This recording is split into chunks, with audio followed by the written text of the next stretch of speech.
আসুন ইলম শিখি, আসুন ইলম শিখি, আসুন ইলম শিখি, আসুন ইলম শিখি। আলহামদুলিল্লাহি রাব্বিল আলামিন ওয়াসসালাতু ওয়াসসালামু আলা সাইয়্যিদিল মুরসালিন আম্মা বা'দ ফাআউযু বিল্লাহি মিনাশ শাইতানির রাজীম বিসমিল্লাহির রহমানির রহিম আসসালাতু ওয়াসসালামু আলাইকা ইয়া রাসূলাল্লাহ ওয়া আলা আলিকা ওয়া আসহাবিকা ইয়া হাবিবাল্লাহ আসসালাতু ওয়াসসালামু আলাইকা ইয়া নবিয়্যাল্লাহ ওয়া আলা আলিকা ওয়া আসহাবিকা ইয়া নূরাল্লাহ। সরকারে দু আলম নূরে মুজাসসাম সাল্লাল্লাহু তাআলা আলাইহি ওয়া আলিহি ওয়াসাল্লামের উপর আর বেশুমার ফজিলত ও বরকত রয়েছে। প্রিয় নবী সাল্লাল্লাহু তাআলা আলাইহি ওয়া আলিহি ওয়াসাল্লাম ইরশাদ করেছেন, যে ব্যক্তি আমার উপর 10 বার দরুদ শরীফ পড়ে আল্লাহ তাআলা তার উপর 100টি রহমত নাজিল করেন। সুবহানাল্লাহ। সাল্লু আলাল হাবিব সাল্লাল্লাহু তাআলা আলা মুহাম্মদ সাল্লাল্লাহু তাআলা আলাইহি ওয়া আলিহি ওয়াসাল্লাম সালাতাম ওয়া সালামুন আলাইকা ইয়া রাসূলুল্লাহ সাল্লাল্লাহু তাআলা আলাইহি ওয়া আলিহি ওয়াসাল্লাম। প্রিয় প্রিয় ইসলামী ভাইরা এবং মাদানী চ্যানেলের দর্শকবৃন্দ, আমাদের জীবনের সাথে কিছু জিনিস ওতপ্রোতভাবে জড়িত, যেমন পৃথিবীতে কারো জন্ম নেয়া এবং পৃথিবীর জিন্দেগিতে সে অবস্থান করা, দুনিয়াবী জিন্দেগিতে অবস্থান করা, এরপর তার মৃত্যু ঘটা, কবরে তার গমন, কবর থেকে হাসর, হাসর থেকে ফয়সালা, যেটা হয় হয়তো কারো ফয়সালা জান্নাত, কারো ফয়সালা জাহান্নাম। প্রিয় ইসলামী ভাইরা, আজকে ইনশাআল্লাহ আজ্জা ওয়াজাল আমরা এমন একটা দিক নিয়ে আলোচনা করব যেটা সম্পর্কে আমরা খুবই গাফিল, খুবই অলস, একদম বেমালুম ভুলে আছি। যে দুনিয়াতে কেউ আসলে আমরা তো খুশি উদযাপন করে থাকি, সবাই খুশি হই। দুনিয়ার জীবনেও কেউ যখন কোনো পুরস্কার লাভ করে, কোনো যোগ্যতা হাসিল করে, কোনো নেয়ামত লাভ করে, তখন আমরা এতে খুশি উদযাপন করি। যেমন কারো শাদিতে, যেমন কারো পরীক্ষায় পাশ হওয়াতে, কারো নতুন চাকরি লাভে আমরা খুশি উদযাপন করি এবং এতে একে অপরে খুশিকে ভাগাভাগি করে নেই। কিন্তু যখন কেউ দুনিয়া থেকে মৃত্যুবরণ করে অথবা যে নাজাত পেয়ে জান্নাত লাভ করে, অর্থাৎ এমন কোনো কাজ করলো যে কাজের দ্বারা সে জান্নাতে গমন করবে, যেমন আল্লাহ তাআলার ওয়ালিরা দুনিয়াতে এমন অনেক কাজ করে গেছেন, তাদের জানাজায় শরীক হওয়াকে মানুষ খুশি মনে করে যে আজকে অমুক ওয়ালির জানাজায় শরীক হওয়ার মাধ্যমে আমার হয়তো নাজাতের ওসিলা হয়ে যেতে পারে। কিন্তু অনেকের জানাজা এমন হয় যার জানাজায় কান্নার রোল পড়ে যায়, যার আখিরাত নিয়ে সে নিজেও পেরেশান এবং মানুষও পেরেশান থাকে। আরও এটাই ছিল যে কবর এমন একটা জিনিস, মৃত্যু এমন একটা জিনিস যেটা আমাদের জীবনের সাথে ওতপ্রোতভাবে জড়িত হওয়া সত্ত্বেও আমরা এটাকে ভুলে যাই। দেখুন আমার আকা সাল্লাল্লাহু তাআলা আলাইহি ওয়া সাল্লাম কবরের ব্যাপারে কি ইরশাদ করেছেন। কবরের ব্যাপারে আকা সাল্লাল্লাহু তাআলা আলাইহি ওয়া সাল্লামের ফিকির, চিন্তাধারা কেমন ছিল, সাহাবায়ে কেরামকে কেমন নসিহত করতেন। আসুন আকা সাল্লাল্লাহু তাআলা আলাইহি ওয়া সাল্লামের হাদিস পাক শ্রবণ করি। সুনানে ইবনে মাজার ৪র্থ খণ্ডের 466 পৃষ্ঠায় হাদিস নাম্বার 4195। আমাদের প্রিয় আকা নবী করিম সাল্লাল্লাহু তাআলা আলাইহি ওয়া সাল্লাম হতে আল্লাহ তাআলার ভয়ে ভীত হওয়া অবস্থায় কান্না করতে করতে নেকির দাওয়াত ইরশাদ করার একটি আবেগ সৃষ্টিকারী রিওয়ায়াত লক্ষ্য করুন, যার উদ্ধৃতি আমি কিছুক্ষণ আগেই দিয়েছি। ইবনে মাজার হাদিস শরীফ, হযরতে সৈয়দুনা বারা বিন আজিব রাদিয়াল্লাহু তাআলা আনহু বলেন, আমি মদিনার তাজদার রাসূলদের সরদার সাল্লাল্লাহু তাআলা আলাইহি ওয়া সাল্লামের সাথে একটি জানাজায় শরীক ছিলাম। তিনি সাল্লাল্লাহু তাআলা আলাইহি ওয়া সাল্লাম কবরের পাশে বসলেন এবং এতই কান্নাকাটি করলেন যে তার সাল্লাল্লাহু তাআলা আলাইহি ওয়া সাল্লামের চোখ মোবারকের পবিত্র পানিতে মাটি ভিজে গিয়েছিল। অতঃপর তিনি সাল্লাল্লাহু তাআলা আলাইহি ওয়া সাল্লাম ইরশাদ করলেন, কবরের জন্য প্রস্তুতি নাও। আকা সাল্লাল্লাহু তাআলা আলাইহি ওয়া সাল্লাম যিনি নিশ্চিত জান্নাতি, কি জান্নাতি, তিনি তো জান্নাতীদের সরদার, এমন আকা সাল্লাল্লাহু তাআলা আলাইহি সাল্লাম যখন জানাজায় শরীক হতেন, কবর দেখতেন, কবরের পাশে বসতেন, আকা সাল্লাল্লাহু তাআলা আলাইহি ওয়া সাল্লাম কান্নাকাটি করতেন। এমনকি আকা সাল্লাল্লাহু তাআলা আলাইহি সাল্লামের চক্ষু মোবারকের পানিতে কবরের মাটি ভিজে যেত। আসুন সাহাবায়ে কেরাম আলাইহিমুর রিদওয়ানগণ তাদের ভিতর কবরের মায়াকে, কবরের ফিকিরকে কেমনভাবে ধারণ করেছিলেন, আল্লাহ আজ্জা ওয়া জাল্লার ভয়ে তারা কেমন কান্নাকাটি করতেন। আমার প্রিয় আকা নবী করিম সাল্লাল্লাহু তাআলা আলাইহি ওয়া সাল্লাম কবর ও হাসর সম্পর্কিত যে কোনো প্রকারের আযাব থেকে নিশ্চিতভাবে সুরক্ষিত থাকা সত্ত্বেও কবরের অবস্থাদের প্রকৃত পরিচয় জানার কারণে আল্লাহ তাআলার ভয়ে সেগুলোর আলোচনা করতেই কান্না করতেন। আমিরুল মুমিনিন জামিউল কুরআন হযরতে সৈয়দনা উসমান বিন আফফান রাদিয়াল্লাহু তাআলা আনহু অকাট্য রূপে জান্নাতি হওয়া সত্ত্বেও কবর জিয়ারত করার সময় চোখের পানি বন্ধ করতে পারতেন না।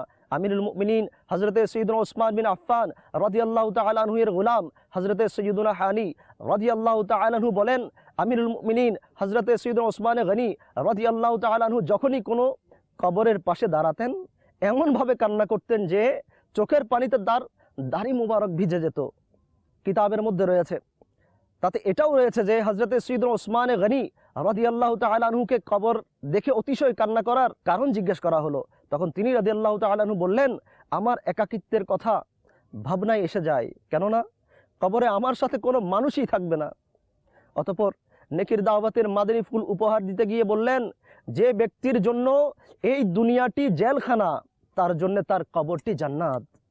পক্ষান্তরে এই দুনিয়াটি যার জন্য জান্নাত স্বরূপ ছিল তার জন্য তার কবরটি জেলখানা হবে।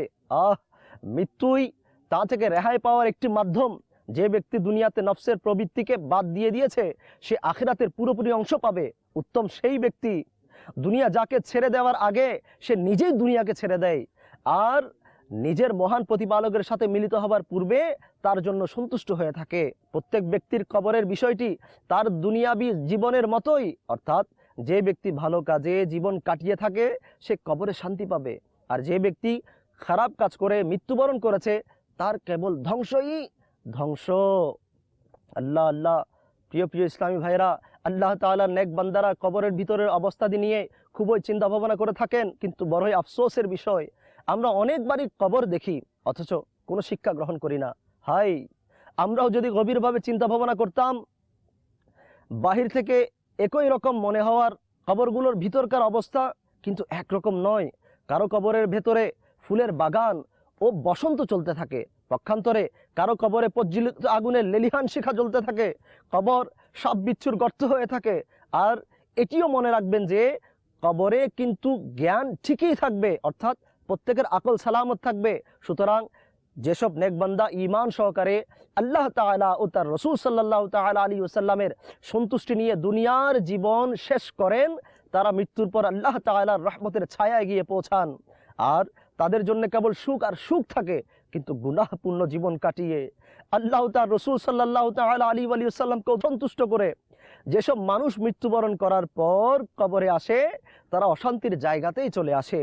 যেহেতু সেখানে জ্ঞান ও হুশ বহাল থাকে, তাই কবরে মৃতের সব কিছু অনুভব হতে থাকে। দৃষ্টিশক্তি ও শ্রবণ শক্তি লোপ পাওয়া তো দূরের কথা, বরং আরও বেড়ে যায়। মৃত ব্যক্তি অনেক কিছুই দেখে ও শুনে থাকে। তাদেরকে দাফন করে বন্ধু বান্ধবদের চলে যাওয়ার দৃশ্য তারা পরিষ্কারভাবে দেখতে পায়, এমনকি তাদের পায়ের আওয়াজও সে শুনতে পায়। কেবল এতটুকু চিন্তা করুন যে যদি কিছুক্ষণের জন্য মেনেও নেওয়া যায় যে গুনাহের কারণে কবরে আর কোনো আজাবি বা শাস্তি না হোক, কেবল এতটুকুই হলো যে এমনই ঘোর অন্ধকার একটি কবরেই তাকে একা পড়ে থাকতে হবে। আল্লাহ তাআলার কসম, এতেও অনেক কিছু শিক্ষণীয় বিষয় রয়ে গেছে। একটু ভাবুন তার সময়গুলো সে কিভাবে কাটাবে। তাছাড়া কবরের এমন ভয়ানক অন্ধকার ও একাকিত্বের পরিবেশে ভয়ানক জায়গাটিতে একজন গুনাহগারের উপর কি কি ঘটতে পারে, বিবেকবান বলতেই বিষয়টি নিয়ে কিছু না কিছু বুঝতে পারবেন। প্রিয় প্রিয় ইসলামী ভাইয়েরা, আমি যদি গুনাহ করে কবরের মধ্যে যাই, কবরের মধ্যে যদি অন্ধকার চলে আসে, আরে রাতে যদি অন্ধকার কোনো কামরায় আমাকে থাকতে দেয়া হয় তো আমার ঘুম আসে না। রাতে যদি মশারির ভেতর যদি একটা মশা ঢুকে যায়, সে মশার কামড় আমার ঘুমকে বিনষ্ট করে দেয়, ঘুম আমার সুখ শান্তি সব কিছু কেড়ে নেয়। কবরের মধ্যে যদি গুনাহের কারণে সাপ বিচ্ছু যদি নসিব হয়ে যায়, সাপ বিচ্ছু যদি ওখানে আমার উপর লেপ্টে পড়ে, তো সাপ বিচ্ছু আমাকে ছোবল মারতে থাকবে, আমার সুন্দর সুন্দর এই চেহারাকে বিচ্ছুরা আস্তে আস্তে খেতে থাকবে। কবরের কীট পতঙ্গ আমার জিসিমকে, আমার শরীরকে আস্তে আস্তে নাদুস নুদুস এই শরীরকে আস্তে আস্তে খেতে থাকবে। আমি কীট পতঙ্গের খোরাকে পরিণত হব, তো আমার কি অবস্থা হবে। প্রিয় প্রিয় ইসলামী ভাইরা, তাই আমাদের উচিত কবরের মতো একটা জীবনকে, যে রসুল পাক সাল্লাল্লাহু তাআলা আলাইহি ওয়াসাল্লাম পর্যন্ত কবর দেখলে কান্নাকাটি করতেন, এজন্যে নয় যে আকা সাল্লাল্লাহু আলাইহি ওয়াসাল্লামের অন্তরে কবরের ভয়, ব্যক্তিগত নিজের কবরের ভয় ছিল, না না, আকা সাল্লাল্লাহু তাআলা ইসলাম উম্মতের পেরেশানিতে কাঁদতেন যে আমার গুনাহগার উম্মত কিভাবে কবরের মধ্যে একাকী রাত যাপন করবে। গুনাহের কারণে যখন কবরের মধ্যে তাকে শাস্তিতে লিপ্ত করা হবে তখন তার কি অবস্থা হবে? প্রিয় ইসলামী ভাইরা, সাহাবায়ে কেরাম আলাইহিমুর রিদওয়ানগণ আমাদেরকে শিক্ষা দিতেন যে কবরের তৈয়ারি আমাকে এখন থেকে করা চাই। কেননা কবর এমন একটা জিনিস যেখানে সওয়াল জবাব আমাদের কাছে স্পষ্ট। কোনো পরীক্ষার্থী ব্যক্তির যখন পরীক্ষা সন্নিকটে চলে আসে তখন তার ঘুম হারাম হয়ে যায়, তার খানাপিনা সে ছেড়ে দেয় অনেক আগে থেকেই। কেন খাচ্ছ না যদি বন্ধুরা জিজ্ঞেস করে, মা বাবা জিজ্ঞেস করে, খানা নিয়ে আসে সামনে, তো সে বলে আমার সামনে পরীক্ষা, আমার পরীক্ষার পরেই আমার ভালো ঘুম হবে, ভালো আমি খাবো। কিন্তু হাই প্রিয় ইসলামী ভাইরা, কবরে আমাদেরকেও যেতে হবে। কবরের সওয়াল জবাব স্পষ্ট, 3টা সওয়াল করা হবে। কি কি বিষয়ে কবরে প্রশ্ন করা হবে, কি কি বিষয়ে কিয়ামতে প্রশ্ন করা হবে।